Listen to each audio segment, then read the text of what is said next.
Director of the Swami Vivekananda Cultural Center at the Consulate General of India in Durban, Dr. Chaitanya Prakash Yogi, Dr. Anusuyah Moodley, Ms. Paula Martini, Mr. Kamal Maharaj, Mr. Sipiwem Chunu, Mr. Piyush Khandalwal, distinguished guests and online viewers.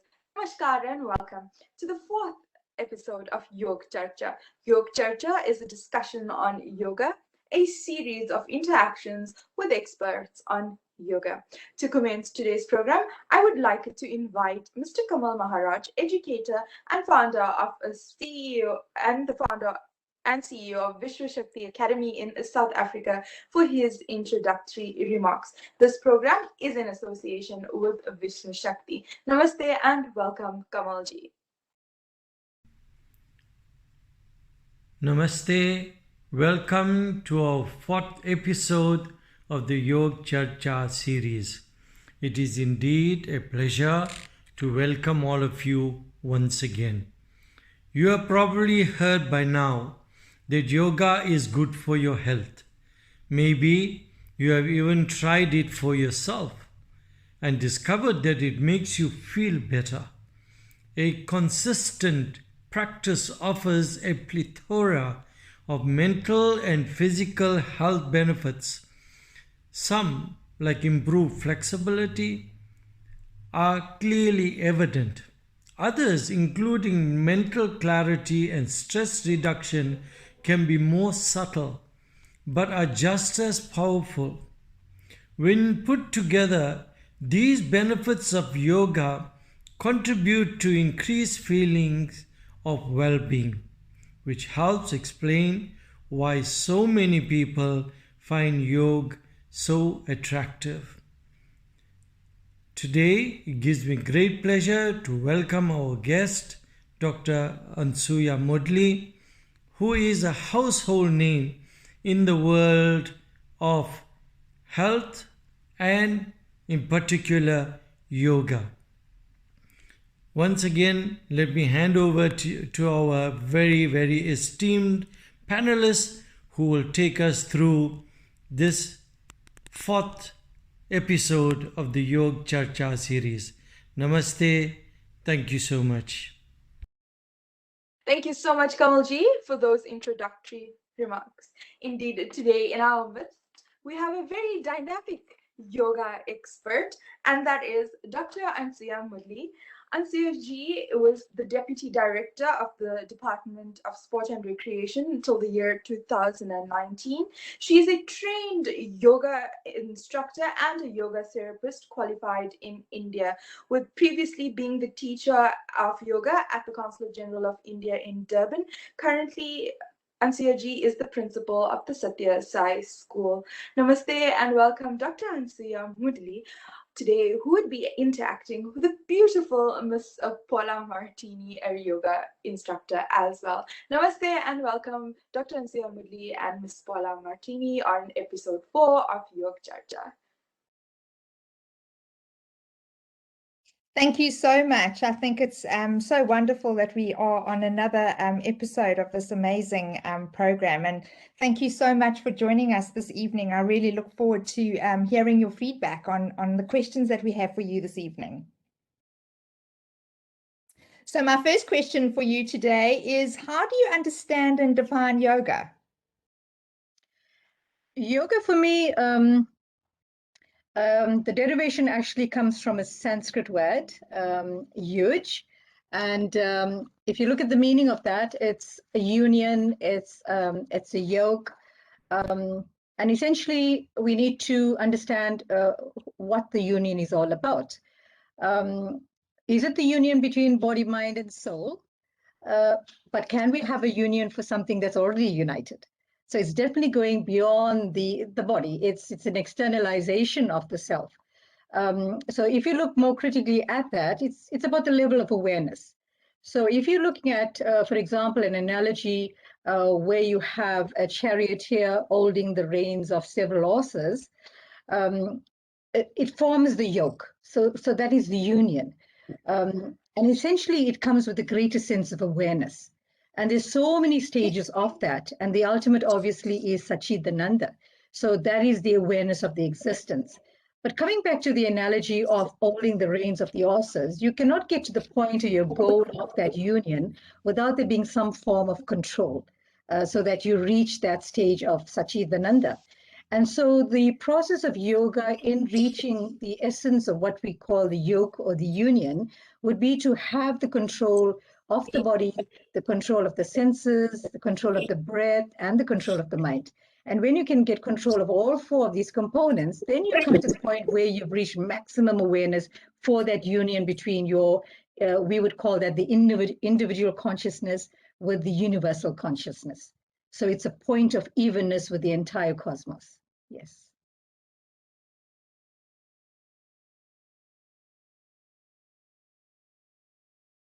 Wonderful. Good analogy there too.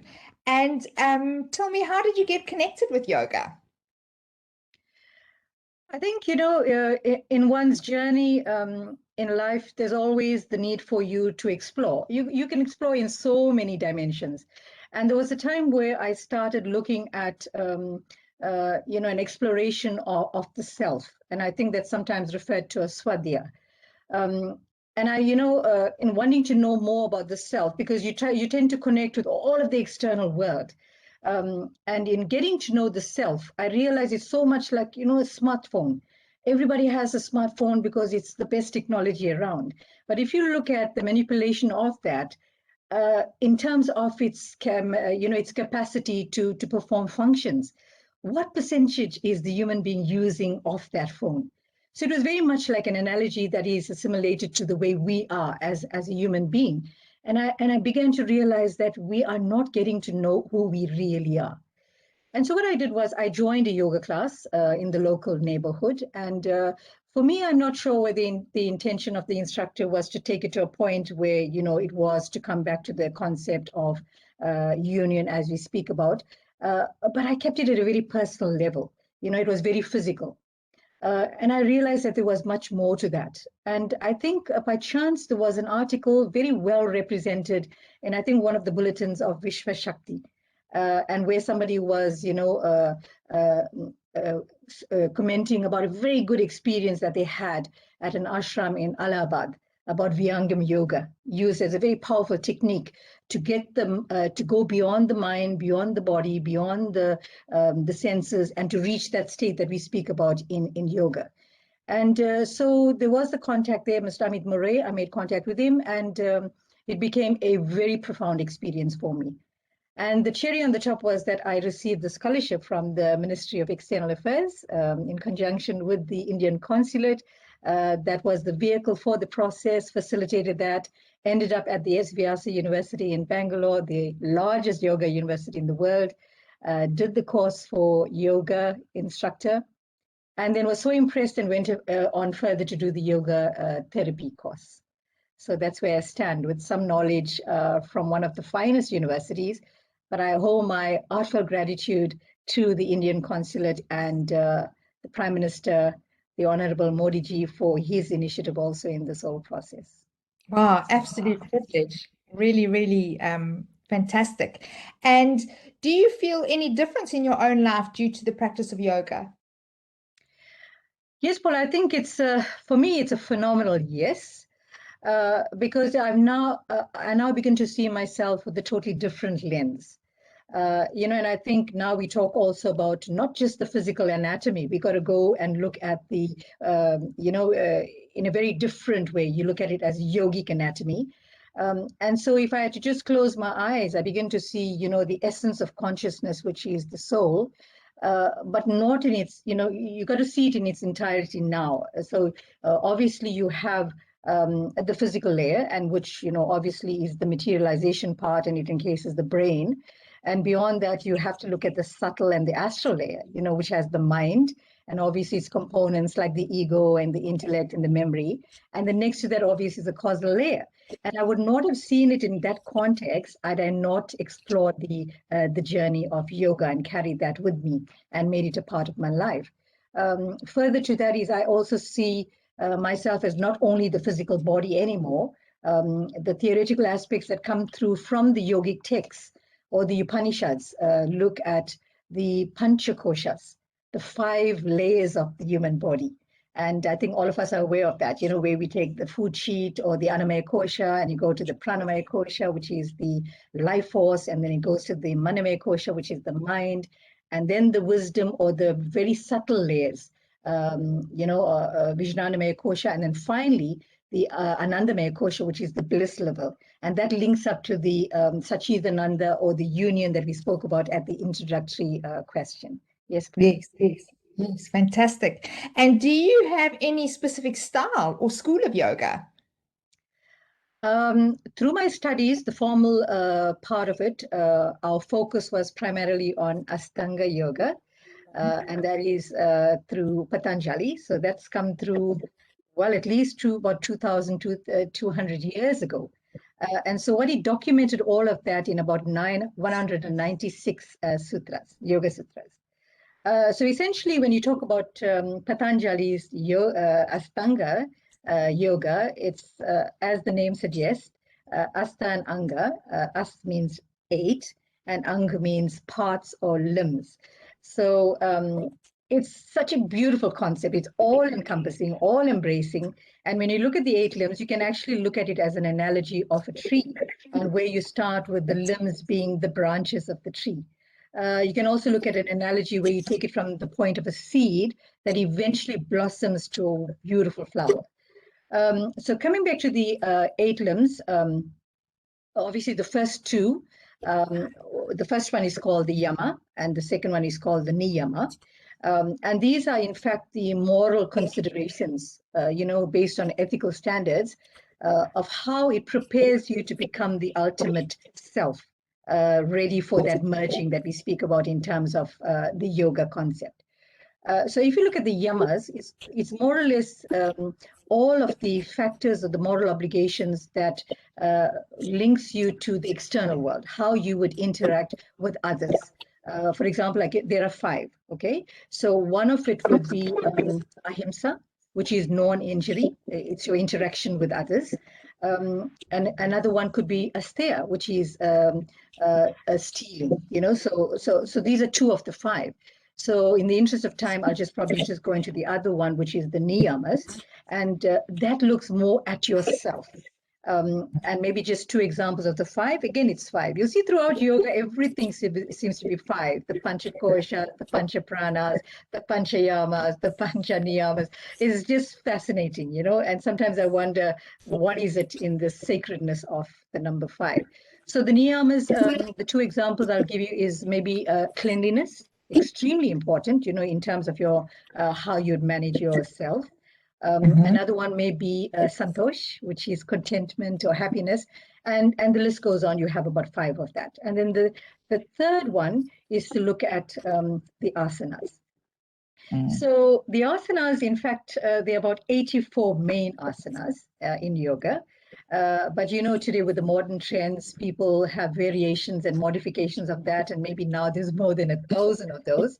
More so, people from the West have taken it on, and they're beginning to see the asanas or the physical postures as synonymous with yoga.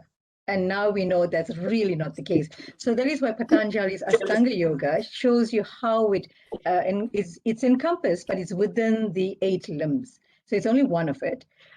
Some yogis actually take just one asana out of the 84. And they take it to the point where they can use that to achieve maximum awareness. And it's all right. So when you look at the asanas, I know some of them involve a lot of twisting and turning and all of that. And a lot of people think that you can be a very good yogi if you can perfect the asanas. There's so many of the asanas, and when you link it up to the yoga therapy part, they play a pivotal role, a very beneficial role in terms of what it can do for you, linked, of course, to the prana, right? Yes. So I think the asanas are very important. It plays a significant role there. And later, maybe we could mention a few of the asanas. For example, now, if you have the COVID state and you want people to really strengthen their lungs, to expand on the capacity of the lungs for breathing, then you would do something like Bhujangasana. So you could talk about different asanas having different beneficial values for different aspects, of the body. And then the next one is to look at pranayama. So that is the 4th limb of Ashtanga Yoga. Pranayama, you can write a whole book about it itself. It's just so fascinating because the prana within the body has its own intelligence. So a lot of people wonder, is prana really synonymous with the breath? So essentially, you take in prana, okay? So the whole of the cosmos is made of the prana as well. So it's a life force. And we take in the prana, obviously, through inhalation, right? But you could take in prana in so many different forms. In fact, the five, again, if you look at the five elements, so whether it's the air, ether, or the fire, or the water, or earth, you can actually take the pranas from each of these different elements. But primarily, we look at it taking the oxygen, okay, from the atmosphere. But what is interesting is that when you take a deep breath in, you're obviously taking oxygen and you're giving off the carbon dioxide. The carbon dioxide is actually consumed by the plants, and you are taking the oxygen that comes from the plants.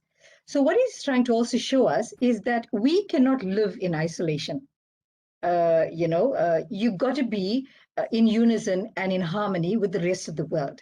So when you talk about the connectedness of nature, this is a perfect example, because it seems like your whole mechanism for breathing is linked, it's lying out there because you have to be related to the plants. So I actually thought that's a beautiful image. But coming back to the prana as well, although you take in the breath, that becomes the vehicle for the prana throughout your entire body. And again, there are 5 types of prana, depending on the location and the functions that it serves. Do I need to go into the 5 pranas just for information for others? Well, I think we're going to do some suggestions at the end of the question, so then we can address some of your favorites, some of your so then just coming back to the prana, obviously we have to understand it is the link between the body and the mind. So that is how important that is. And also the breath is linked to the central nervous system. So if you want to feel calm and, de-stress and you have problems of depression, then always there has to be a link with the prana. The science of prana is the pranayama, okay, all the techniques. Next in the limb for Ashtanga Yoga is the pratyahara, and that is withdrawal of senses. And the last 3 is the dharana, the dhyana, and the samadhi. So it's essentially the concentration, contemplation, and that point where you get to samadhi, which is brilliant. But samadhi sometimes could be temporary. And that is why we try to make that permanent in terms of your process that the Ashtanga Yoga gives you in terms of the 8 limbs, to come to the final point, which we sometimes refer to as Sachitananda or Turiya or whatever, because we want to make it a state of permanency when you reach the phase of samadhi, yes. Yes, lovely. I really enjoyed your explanation of the prana. I think it's something that is only in a yoga class is only the breath work, but it goes beyond, which is really nice. The 5 elements, what you eat, what you consume, all of those things carry all of that, which is, thank you. That is, I'm taking For example, note. the fact that we be able to sit here, with beautiful postures and do this webinar is because of the prana called Vyana, because that's the power of it.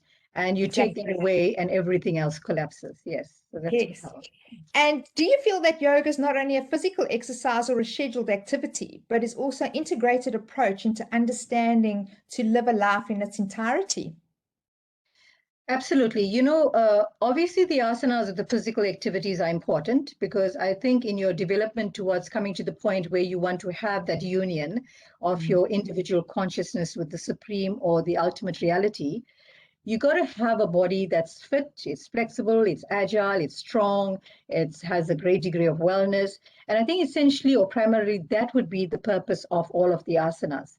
For example, if you take a physical activity and you want to really use it for your body to become well, you must be able to sit in that particular asana. For example, let's say you're sitting in Vakrasana. Okay, it's a powerful posture even for diabetes because it has a twisting of the abdomen, and it's also giving you a great effect in terms of the samana prana. So if you have to be able to manage that particular physical posture or asana, the idea is to get into that posture and then become comfortable in that posture. Even to the point of where you have some degree of discomfort, you've got to be able to breathe into those areas until you finally become in tune with it and one with that posture. and to be able to sit in that posture maybe for an hour or so. So when you reach that level, that is the significance that the exercises has towards your final goal of the purpose of yoga. But you cannot see it in isolation. It has to work in tandem with all of the other limbs that I spoke about in Astanga Yoga. Exactly. Yes. Becoming a way of life and Absolutely. applying it to everyday activities, not just the time on the mat. As an holistic context. You cannot say you're going for yoga. There is no concept of putting your bag over your shoulder and saying, I'm going for yoga. It really is a part of you, you know? So we need to reconceptualize that here. Exactly. It's a living, breathing, walking practice. Absolutely. Yes. Yes. And do you feel that yoga is an art and science which gives us a sense of affinity and connectedness with the entire universe? Well, obviously, it is a spiritual science. We are thankful that it emanated in the East. In fact, I think it dates back to between the 9th and 11th centuries. So it's pretty old out there. It's even pre-Vedic. But it's mentioned in all of the Vedic texts and the Upanishads, and, you know, and it's there as an exercise for mankind. And you could see it having its benefit, not only for even the present times, it's going to go on, and it's never going to be ending. And the reason is that seems to be the answer. You know, if you become, if you can embrace it as a way of life, as you had mentioned, and allow it to become, you know, practice that you imbibe every day, you would find that it will be transformational at every level, whether it is at a subtle level or whether it's at the gross level, whether it's at the mental level, the pranic level, or the physical level. You would see changes at every aspect. And obviously, when you find that your awareness is becoming strengthened and becoming deeper and deeper, then your connectedness with the universe will be far more intense. And that's how we see it in its entirety. Yes, I agree with that. And do you feel that yoga represents universal energy or universal love and compassion? If we look at the universe in terms of its, what the essence of it is, you know, and maybe to use an example, you know, if you blow a soap bubble and I blow a soap bubble, and in that bubble, irrespective of, you know, how big we want to make it, it has the air, isn't that so? And suddenly that bubble is going to burst. And do you talk about your air or my air? It's just all pervasive. It's omnipotent, it's omniscient, and, you know, so it's actually describing what we talk about, the creator or the all-pervading super consciousness, isn't it? Exactly. But if you take each person as the essence of the being, we have these qualities. Again, it's 5, right? So you're talking about the non-violence, the right conduct, the peace, the truth, and the love. And every soul is embedded with that. So it is there, it's inherent, it's latent. Essentially, what we do as we embark on our journey when we're born is to allow for that to just shine and come out. Some of us do it better in terms of how we bring it out. Others find that it doesn't show up after, you know, we become more and more mature in our approach. But I think, you know, that is where sometimes the parental involvement comes through. Because with children, if you can take out these values, can you imagine what beautiful souls they'll all become? Yes. Absolutely, absolutely. And I always love the analogy of the pot. The air inside the pot is the same as the air that's outside the pot. It's just the pot that's holding the air between the two. So, like a rubber, it's Yes. an amazing analogy. I love that. And so now we would just like to know if you could suggest some asanas for our audience and viewers today. If you have some of your practices that you enjoy. Yeah. I was just thinking about it. You know, there's so many asanas, and I mentioned the real the ones that we talk about, not the variations. There's about 84, right? If you look at the state in which we are, you know, we're going through a pandemic. If it was a few years back, nobody would have even dreamt about this, you know, not even in their wildest dreams. And now it's affecting every country, irrespective of age, irrespective of color, irrespective of financial status. It's just out there that's, you know, affecting people in their millions. So I was just looking at what could we do that would enhance the ability to strengthen the immune system. And even if it's to do with, because it's all to do with the respiratory system, right? So Yes. we could do anything that expands the chest. So Surya Namaskar, it's a combination of 10 different asanas. If people can get to do that, at least as a practice, to start their day off in the morning with Surya Namaskar, you'll find that's extremely strengthening, not only for the lungs, it's got benefits, for the entire body. So many people say that even if you just do Surya Namaskar and no other asanas, you will really be on a road to the best of health. But if you're looking at other asanas, that you could do, like Urdhva Chakrasana, because backward bend. You could do Virabhadrasana, the warrior pose. You could, there are 4 different ways in which you can do the asanas, right? It could be sitting, you could be standing, you could be prone, or you could be supine. So for each of these positions, there are so many asanas that you could do. Bhadrasana is another good one. It's very easy. It has tremendous benefits, in terms of strengthening the thigh muscles. It's very good for women with PMS conditions. It's good for men with prostate conditions. But again, strengthening of the lung capacity, a lot of pranayama would be very effective. Right nostril breathing, left nostril breathing, nadi shuddhi, abdominal breathing, full yogic breathing. You could do Brahmari if you want to energize the head region. You could do Kapalabhati, it's a Kriya. There's just so much that we can do. And maybe when I get a chance, we would also demonstrate some of these asanas with you. Fantastic. Thank you so much. And thank you for all your input this evening.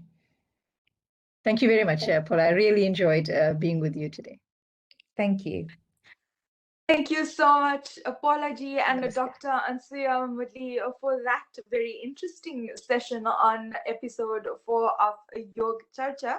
We'll come to a very exciting part of the program where Dr. Anusuyah Moodley will be demonstrating a few of her favorite asanas. So sit back, relax, and practice some yoga.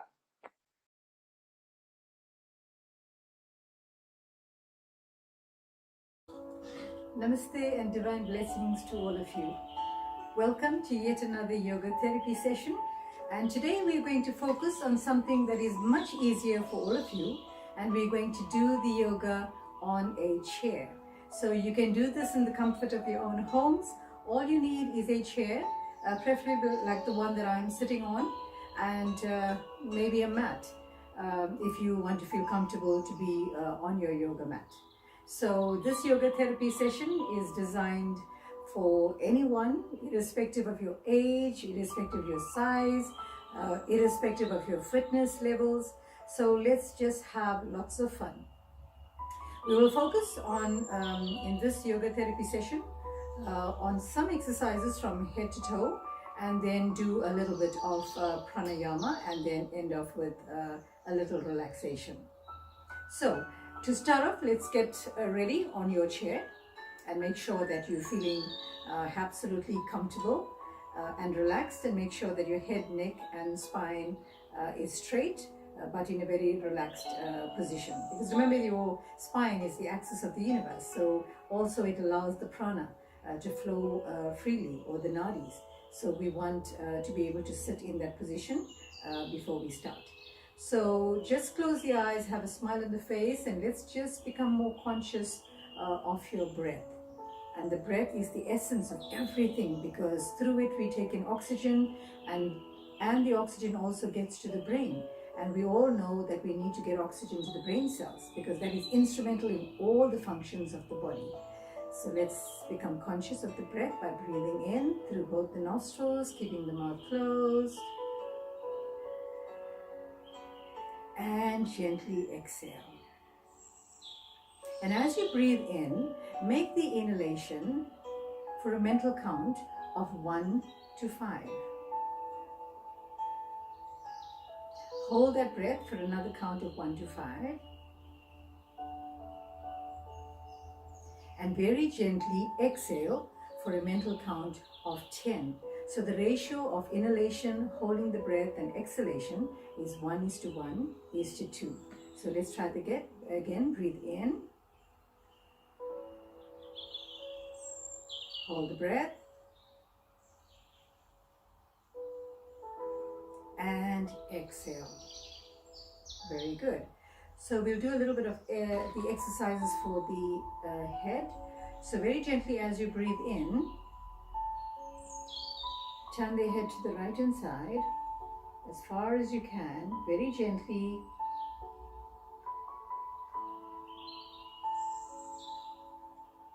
And then all the way back to neutral position. Again, take a deep breath in, and this time turn the head all the way to the left hand side. The idea is not to drop the head or to shrug the shoulders, but to make sure that you are allowing for the angle of the neck to stretch as far as possible to the left hand side. And all the way back to neutral position. Again, turn the head to the right hand side as you breathe in, and when you're in a diagonal position, try to bend the head very gently. Even if it means taking your hand and with a gentle touch, just see if you can bring the head down. Not too much of pressure. And then release. Very good. Do the same thing to the left hand side. Just angle the head about 30 degrees to the left. And then again, very gently take it all the way.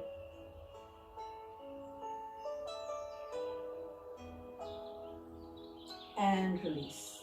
Very good. From the neutral position again, take a deep breath in. And this time, as you exhale, allow for the head to move sideways, taking the right ear towards the right shoulder. The idea is not to raise the right shoulder, and your ear does not necessarily have to touch that shoulder, and then bring it back gently.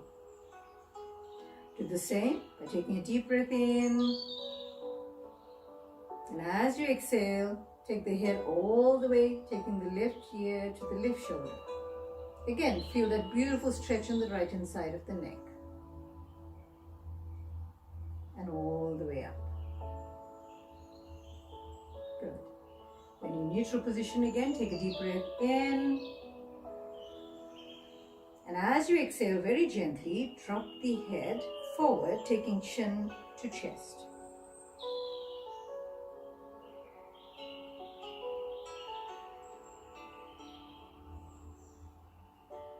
And release.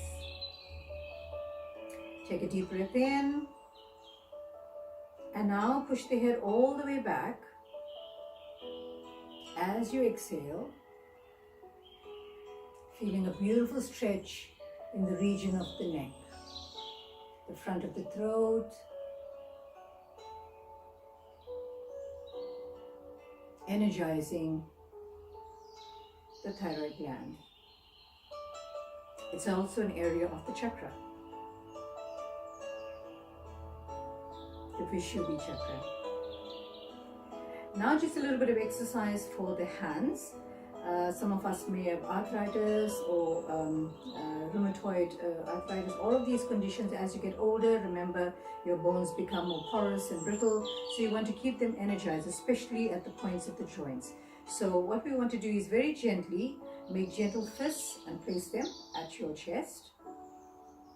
And then you will continue to spread the fingers out and then make them into gentle fists and move in an outward position as you move the hands forward. And stretch them out as far as you can. When you've gone to its extreme point, then start to bring it back in. This time as you come forward to the chest, make sure that the hands are pointing inward. Very good. Let's do the same thing, but in this time, we're going to move upward. These are very good stretching exercises, and notice especially for all of the joints and the fingers. And stretch as far as you can, and then all the way back down again. Be very conscious of this movement. Try not to rush it, because if you do it with great care and attention, it will have maximum benefit. And finally, let's do it moving outward. All the way. Try not to drop the elbows too much because you want to feel some tension in the region of the biceps and the triceps as well. And then stretch them all the way out. Yes, that's it. And then come back in.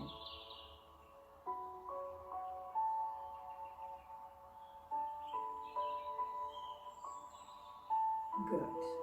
Now very gently take the fingertips and place them on your shoulders. And we want to do a little bit of exercise for the arms as well. So try and get elbow to meet in front of you. And then very gently take them to the side as far back as you can. So that you're broadening the chest. Good. Again, elbow to elbow. And a beautiful stretch sideways. Try to keep the elbows up. Good. One more time. Elbow to elbow. And take it all the way to the side. And release. Now that you've got your fingers on your shoulders, you can place the arms sideways and then very gently the arms stretch out and in. As you breathe in, you go out. As you exhale, back to the shoulder. One more time, breathe in and exhale. Let's do it forward now. Place it all the way forward, back to shoulder.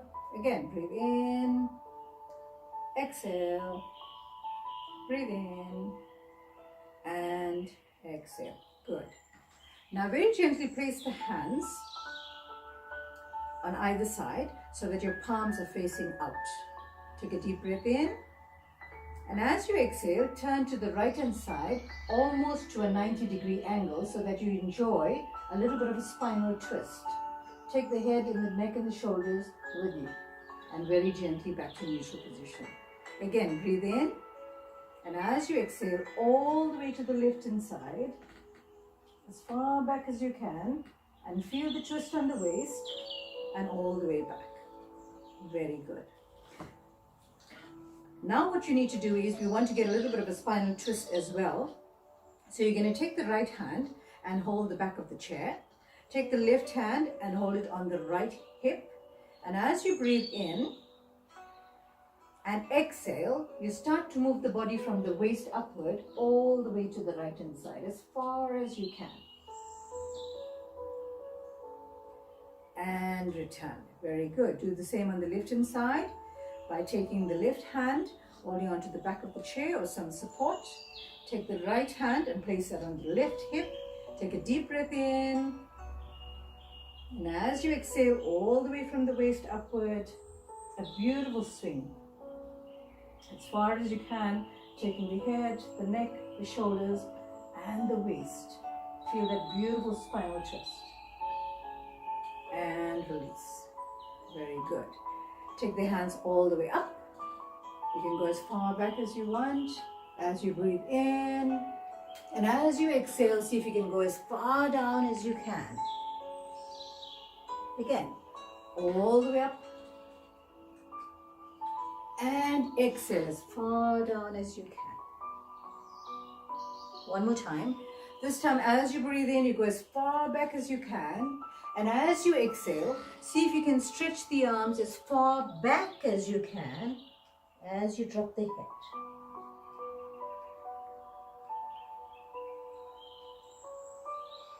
And release. Very good.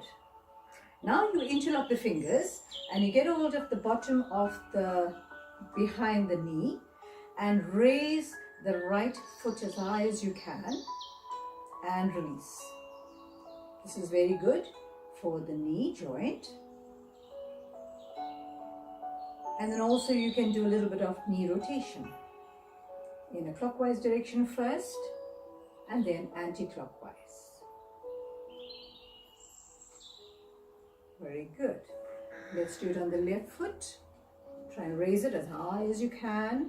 Find the toes outward and inward, outward, inward.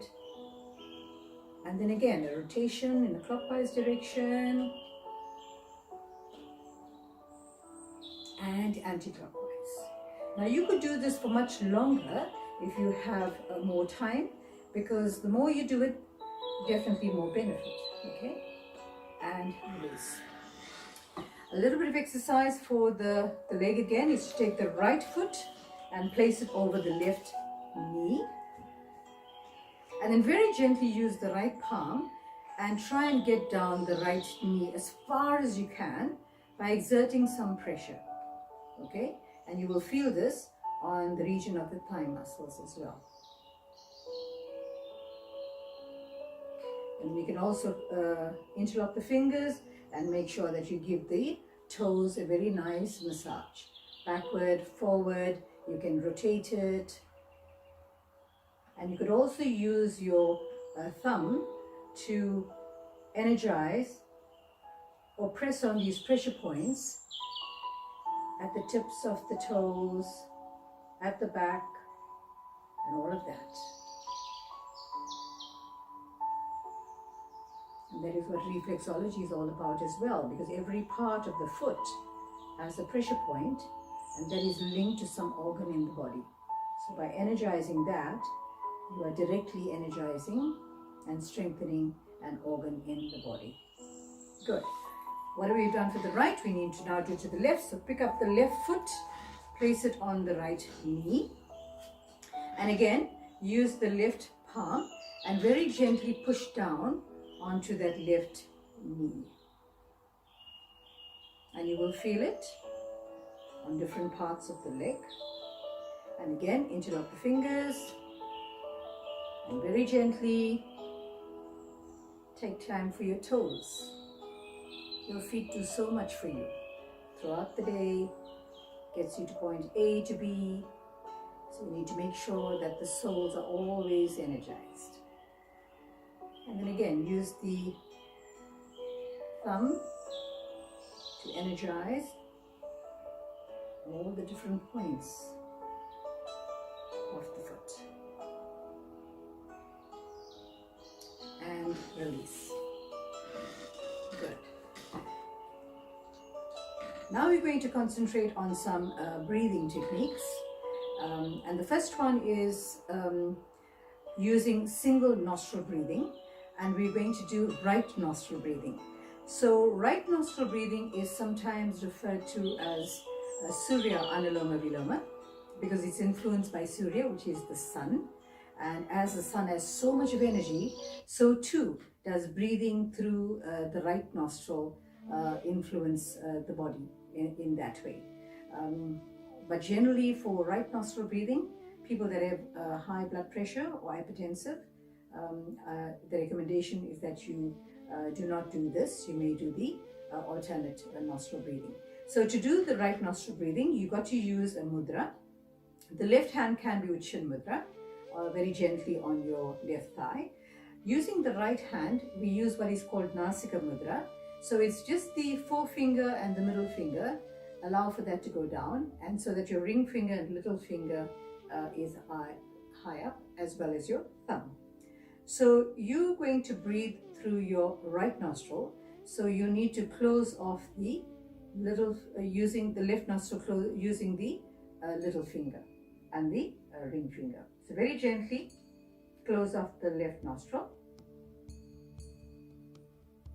and start to breathe with the right nostril.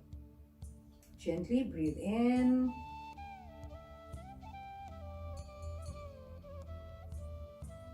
and exhale. Breathe in and exhale. You continue to do the breath, and when you breathe in through just the right nostril, you could breathe in for a mental count of 5, hold the breath for a mental count of 5, and also exhale through the same nostril for a mental count of 10. And you could do this for several times. And then let's now move on to the left nostril breathing. And again, you use the same hand, same Nasika mudra, but this time you need to seal off the right nostril so you can breathe in through the left nostril. So let's do that.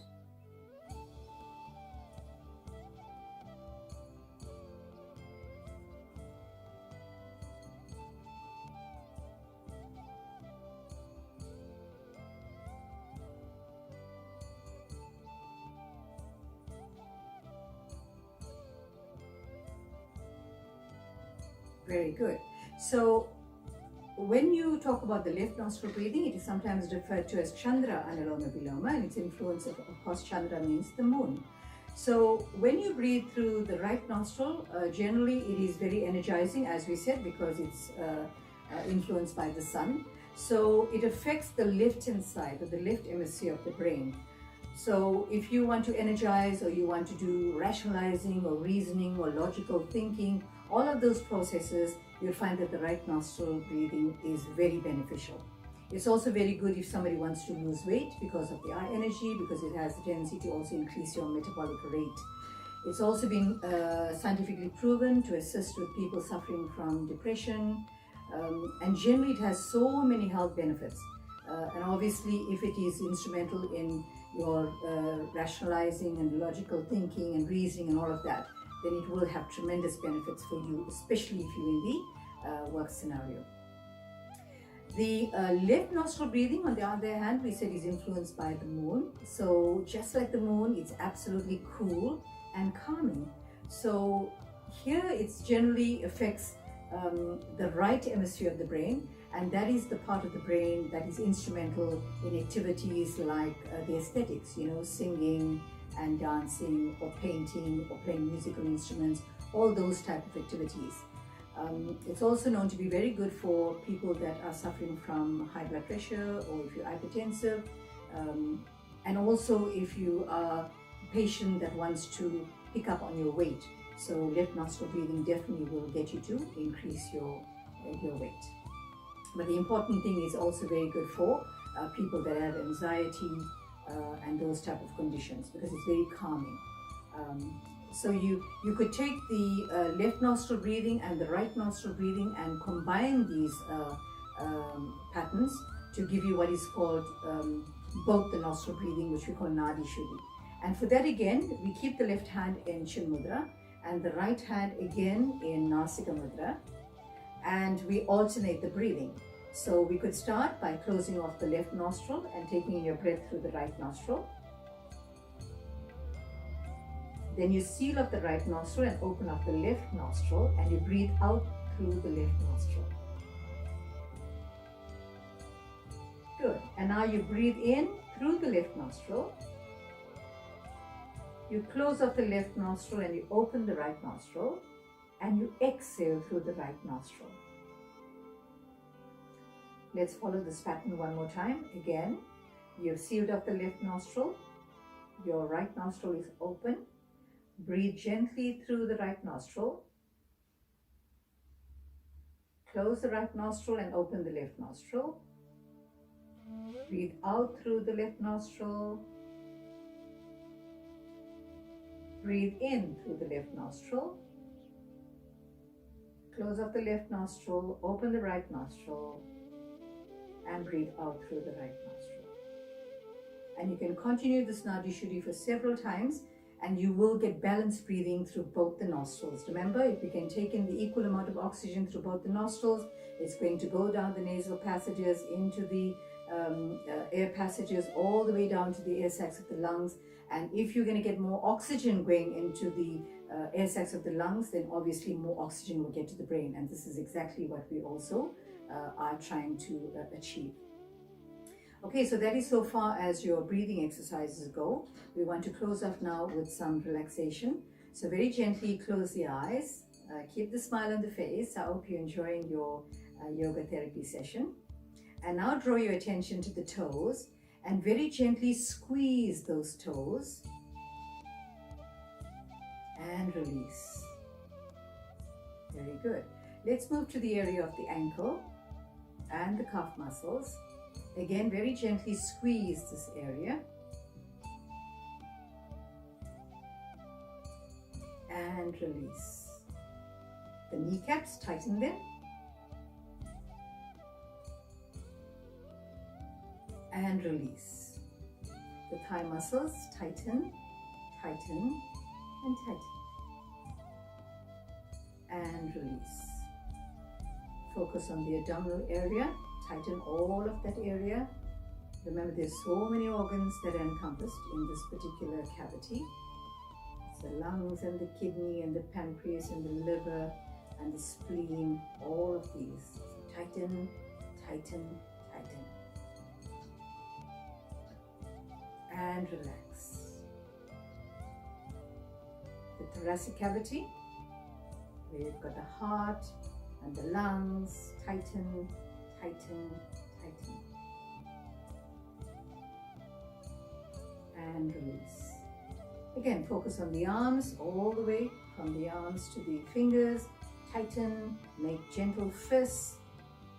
Keep that grip. Tighten, tighten, tighten. And relax. All the way from the head to the neck, the eyes, the mouth, the face, the nose. Tighten. Make a funny face if you have to. Tighten. Keep it nice and tight. And release. Very good. Now head to toe, tighten every part of the body. Toes, feet, the calf muscles, the knees, the thighs, the waist, the arms, the neck, the head. Entire body. Tighten, tighten, tighten. Feel the beautiful squeeze. Hold that breath. And release. Very good. Keep the eyes closed, a smile on the face. Keep the chin parallel to the ground. Hands gently on your thighs. Just loosen. Make sure that the shoulders are nice and relaxed. Entire body is relaxed from head to toe. Eyes closed. Draw your attention to a point between the two eyebrows. And visualize a bright yellow light. Getting brighter and brighter.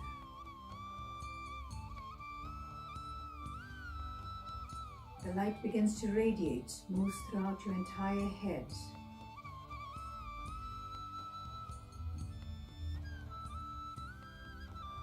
Continues to radiate, fills your entire chest, your hands, right to your fingertips, all the way to your lungs and your heart and all your organs, going right down through your thighs, your calf muscles, your knees, feeling the light all the way down to your toes. Your entire body is engulfed with this white, bright, yellow light. You can feel this radiating ball of light now moving more and more away. You are becoming part of that light.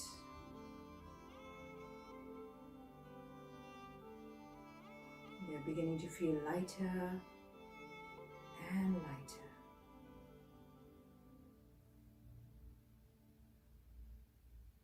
The light begins to radiate in a beautiful wave-like pattern, stretching as far as your mind can go, invading the entire space around you.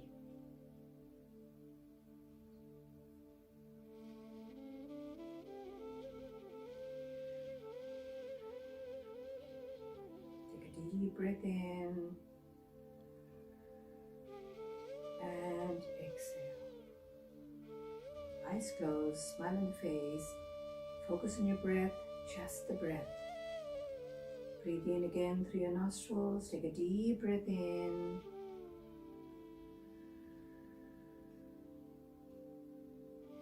And exhale.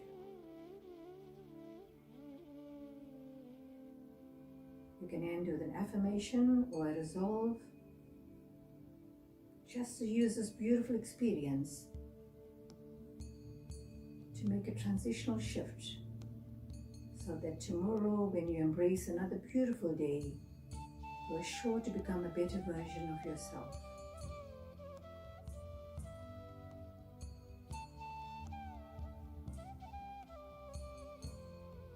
Very gently rub your hands together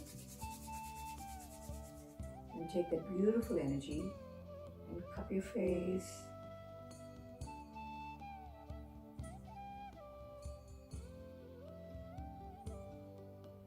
And gently release the hands Open the eyes. And be thankful for the preciousness of life. Namaste. And divine blessings to you all. Jai Sai Ram. Thank you so much, Dr. Anusuyah Moodley, for those very beautiful yoga asanas. I'm sure everybody is going to at least try one of them. With that, we've come to the conclusion of episode 4 of Yogcharcha with Dr. Anusuyah Moodley and Paula Martini ji. I would like to now call upon Mr. C.P.W.M. Juno from the Swami Vivekananda Cultural Center at the Consulate General of India in Durban to render this evening's vote of thanks. Namaskar. Greetings to all of you. On behalf of Swami Vivekananda Cultural Center at the Consulate General of India in Durban, I am so honored today to deliver a vote of thanks on today's 4th episode of the program Yogcharcha, meaning discussions on yoga. This is a series of interaction with experts on yoga. Allow me to thank our online guest who took part on today's program Yogcharcha. I'd like to thank Sri Kamal Maharaji, an educator and a founder, CEO of Vishwa Shakti, for a wonderful introductory remarks that he gave this evening. Thank you very much, Kamalji. Secondly, I'd like to thank Dr. Anusuyah Moodley ji. She is the principal of Satyasai School, yoga instructor, and a yoga therapist. Today, she had a wonderful interactions with Ms. Paula Martini ji, a yoga practitioner. To both of them, I'd like to say, Dhanyavad. The interactions were very informative. We learned so many things. I can't wait to see myself doing the Surya Namaskar every morning. So as Anusuyah ji mentioned that it is good in this current times that we are facing. So it is good, it will keep us surviving. So to both of them, thank you very much for the wonderful interactions that you had this evening, and also for demonstration of some of the asanas that was demonstrated by Dr. Anusuyah Moodley ji. Thank you very much. To Dr. Chaitanya Prakash Yogi, Director of Swami Vivekananda Cultural Center at the Consulate General of India in Durban, Sristi Harinarayan, Sri Piyush Kandelwal, thank you very much for taking part on today's program. To all our online viewers, we'd like to say Dhanyavad for taking part on today's program. You are kindly advised to visit our Facebook page for all the cultural updates that are organized by Swami Vivekananda Cultural Center in Durban. Once again, to Anusuyah ji and Paul Martini ji, Dhanyavad. To all of you, have a wonderful evening. Namaskar.